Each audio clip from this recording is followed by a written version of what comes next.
Okey, kita pergi kepada latihan seterusnya, latihan terakhir. Tapi kali ini kita buat untuk production. Jadi kita kena pastikan kawasan Belorek berada pada kuadran yang pertama sahaja. Jadi yang ini kita kena baca betul-betul apa yang diberikan dalam soalan ya. So kat sini dia kata company produce dua jenis dua jenis produk iaitu Lilo dengan Stitch. Okay, so madam highlight kat sini terus. Ada dua produk Lilo, so madam nak buat Lilo ni jadi X, Stitch ni madam nak buat jadi Y. Okay, kemudian dia kata each product needs to go through 3 type of processes. Okay, ada 3. Proses A, B dan juga C. Okey. So bila madam dah declare X untuk Lilo, Y untuk Stitch, lepas tu madam pun tulis kat sini proses yang dia perlu lalui ialah A, B dan C.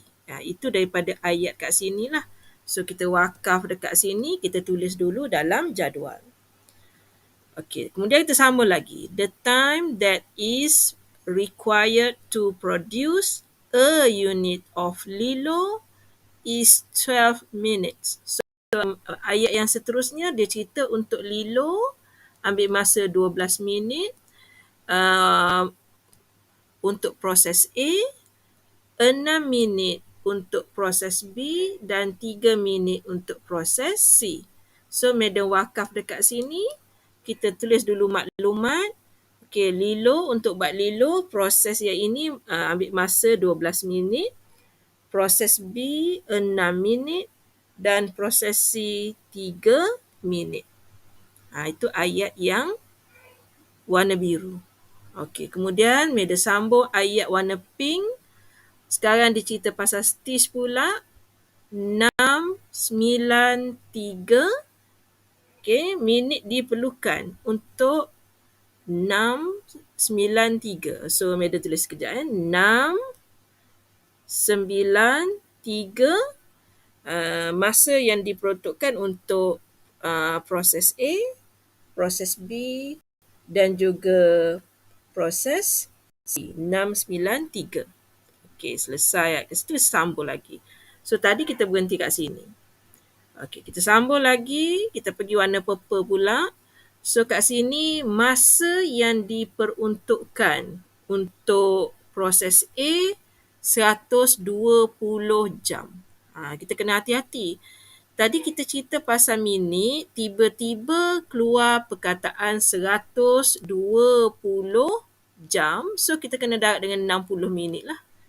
Okay, so kalau kita ada kalkulator 120 darab dengan 60. So sebenarnya awak ada 7,200 minit. Itu masa yang diperuntukkan. So kat sini dia punya time kat sini. So sini akan jadi untuk Lilo, untuk proses A itu masa diperuntukkan ialah 7,200 dan kita seharusnya guna nilai ni sama ada so masa terakhir dia adalah 7,200.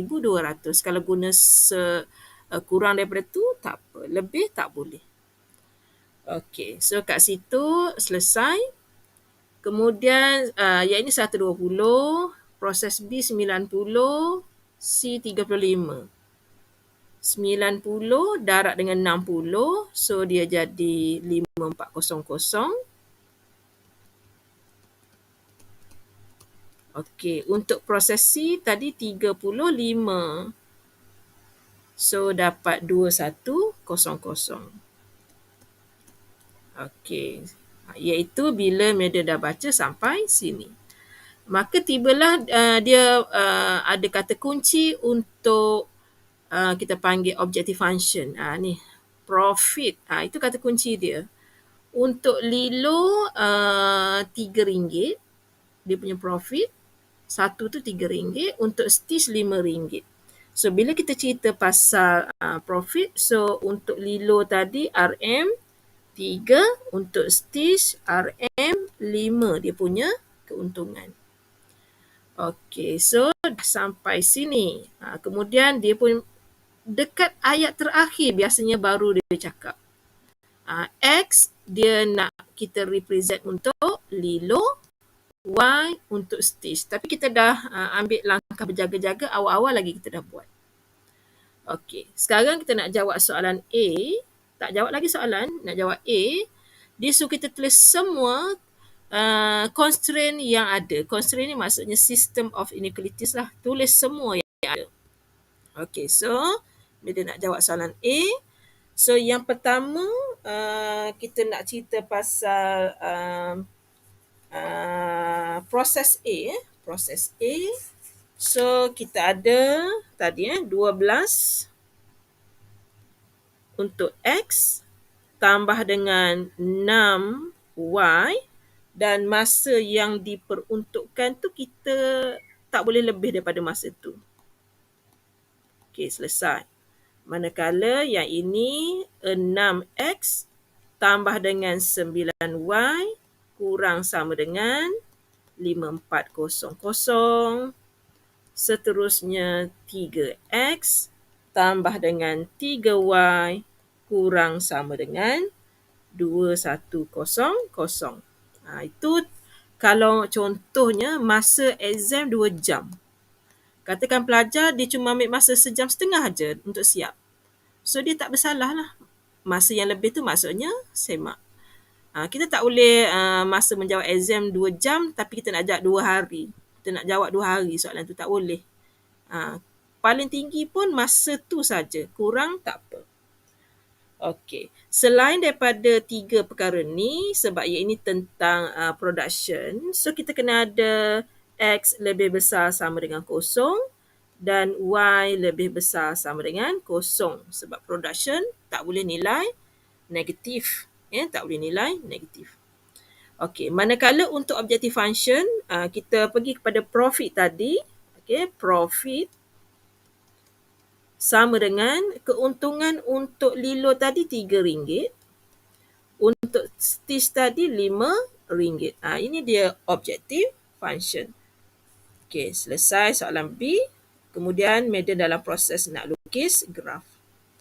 Okey, sebelum kita lukis graf, kita kena pastikan yang ini nilai yang belakang ni mesti 1. Jadi apa yang perlu kita buat ialah 12X ni kita bahagikan dengan 7200. 6Y pun bahagi dengan 7200. So kat sini adalah 1. Seperti yang Madam bincang sebelum ni, kita tekan kalkulator 7200 bahagi dengan 12. Kita ambil yang bawah per dengan yang atas. So dapat 600. X per dengan 600 tambah dengan Y per dengan so nombor besar kita tak boleh congak lah. 7200 bahagi dengan 6. So awak dapat 1200. Nak buat sama dengan 1 boleh, nak buat tanda asal pun boleh. Jadi Madam kena take note lah, pintasan X nanti 600, pintasan Y nanti 1200. Tu baru garisan yang pertama. Okey, kita pergi yang seterusnya. Okey, yang ni pula. So bila kita nak cepat yang ini kan, so kita boleh buat X per dengan, kita congak terus, ambil kalkulator 5400, kita bahagi terus dengan 6. Terus kita dapat 900. Tadi kita dah buat jalan kerja, yang ini kita boleh skip jalan kerja. So yang ini 5400 bahagi dengan 9. So dapat 600. Sini dah jadi 1 lah. Sini dah jadi 1. So ringkas kan. Yang ni pun sama.